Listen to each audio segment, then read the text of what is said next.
South India shopping mall, the wedding మంత్ర, సరికొత్త wedding collection, south India shopping mall. So ఇండస్ట్రీకి వచ్చిన తర్వాత బెనర్జీ గారు సంపాదించింది ఎక్కువ అంటారా లేదా పోగొట్టుకుంది ఎక్కువ అంటారా? ఎందుకంటే సినిమాలు కూడా ప్రొడ్యూస్ చేశారు కాబట్టి. సంపాదన సినిమాలు ప్రొడ్యూస్ చేసిన నాకేం డబ్బులు పోయిన ఏమీ లేదు. సంపాదన బతికానికి ఎన్ని సంవత్సరాలు సార్, ఇండస్ట్రీలో నుంచి వచ్చిన డబ్బులేగా బతుకుతున్నాను. I'm happy, I'm getting money from there. Okay. And sir ఒక నాన్నగారు మీరు సంపాదించింది ఒక 500 కోట్లు ఉంటుందా?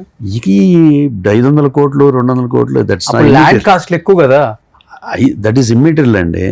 అసలు ఎంత 500 కోట్లు ఉంటాయా, 200 కోట్లు ఉంటాయి, 100 కోట్లు ఉందా, రూపాయి ఉందా, that is immaterial. How good you are living. Okay. మీరు హ్యాపీ? Yeah, I'm happy. అంటే ఇండస్ట్రీలో ఒకటి ఉంటుంది కదా సార్, ఏముంటుంది మీకు నేను చెప్పనక్కర్లేదు కదా.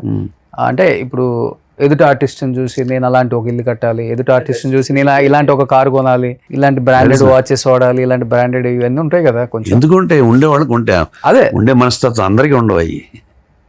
And that is not life for me. Okay. I don't wear a watch, I don't wear anything. ఒక్కొక్కరికి ఒక్కోలాగా ఉంటుంది, అదే నేను చెప్తుంది. ఇమ్మీడియల్ అండి, మనీ ఈజ్ ఇమ్మీడియల్.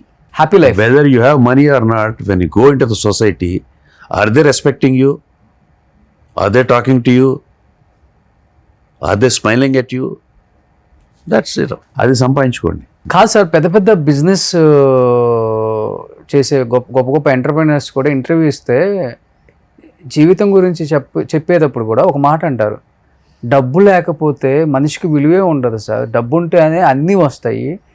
అది రకరకాలుగా చెప్తూ ఉంటారు, అవన్నీ ఫుల్ వైరల్ అవుతుంటాయి. యూత్ కూడా ఇవన్నీ చూసి డబ్బు లేకపోతే నిజంగా జీవితం లేదేమో, డబ్బు లేకపోతే రెస్పెక్ట్ లేదేమో, అసలుకి ఇప్పుడు డబ్బే జీవితం అని చెప్తున్నారు. ఒక పిచ్చగాడికి ₹1 ఇచ్చేటప్పుడు కూడా ఏదో ఆశించి, నాకు ఏదో మంచి జరగాలని ఆశించి ఇస్తావు కానీ నువ్వు ఊరకు రూపాయి కూడా ఇవ్వవు కదా, ఇలాంటివన్నీ చెప్తున్నప్పుడు ఇప్పుడున్న యూత్ ఎలా దాన్ని తీసుకోవచ్చు మరి? What you feel right, do it. Who is society? Society is me. Me is society. What I think is myself. And it is society. And నీ థింకింగ్ వల్ల నీ సొసైటీ. నువ్వు డబ్బు గురించి ఆలోచిస్తున్నట్టు దట్ ఈస్ యువర్, నేను ఆలోచన నాది. Who is right? అంటే మీ లైఫ్లో డబ్బు ఎంతవరకు అవసరం, ఎంతవరకు ఇంపార్టెన్స్ అంటే మీ లైఫ్ నేను అది ఆలోచించున్నది. అసలుకి ఎంత డబ్బు కావాలి, ఎంత డబ్బులు ఉండాలి, అది ఆలోచన. నేను ఎందుకు రాదు అని అంటే నేనేం రాదు. ఎవరు చూసుకుంటారు సార్ ఫైనాన్షియల్? అంటే ఫస్ట్ నుంచి పని చేసుకుంటున్నాం, డబ్బులు వస్తున్నాయి, ఇంట్లో ఖర్చు పెడుతున్నాం, ఇల్లు చూసుకుంటున్నాం, భార్య ఉంది, పిల్ల ఉంది, ఇల్లు ఉంది. బాధ్యత.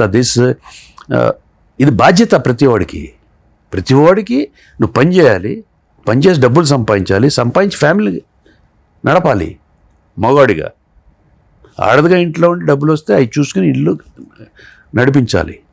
అది బేసిక్. ఇప్పుడు అది పోయింది కదా, ఆడవాళ్ళు మగవాళ్ళు ఇద్దరు సంపాదిస్తున్నారు ఈక్వల్గా. అది వాళ్ళ ఇష్టం. నువ్వు ఇంత షేరింగ్, నేను ఇంత షేరింగ్, నీ పని ఇది, నా పని ఇది. అది ఒకటండి, జనరేషన్స్ మారిపోతున్న కొద్దికి అవును పద్ధతులు మారుతాయి. వాట్ ఈస్ అసలు కల్చర్ అంటే ఏంటి? Culture is nothing but which changes according to society.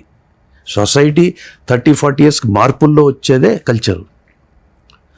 పూర్వం ఆడవాళ్ళు అసలు ముసుగేసుకునే వాళ్ళు బయటకు వచ్చేవాళ్ళు కాదు. అది కల్చరా? మరి అది ఎందుకు పాటించారు కల్చర్ అయితే? అలాగా ఆ రోజుల్లో ఉండే పద్ధతులు అయ్యే కల్చర్. మన హిందూ కల్చరు, మన ఇండియన్ కల్చర్ అంటే అయ్యే ఎందుకు రాట్లా?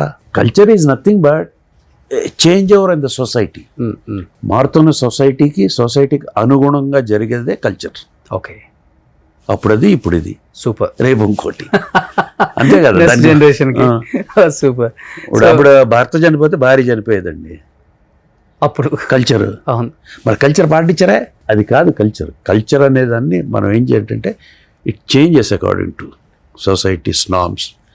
మన సొసైటీ పద్ధతులు బట్టి, అప్పుడు ఉండే దీన్ని బట్టి మారుతూ ఉంటాయి. అది మార్పు. ఓకే.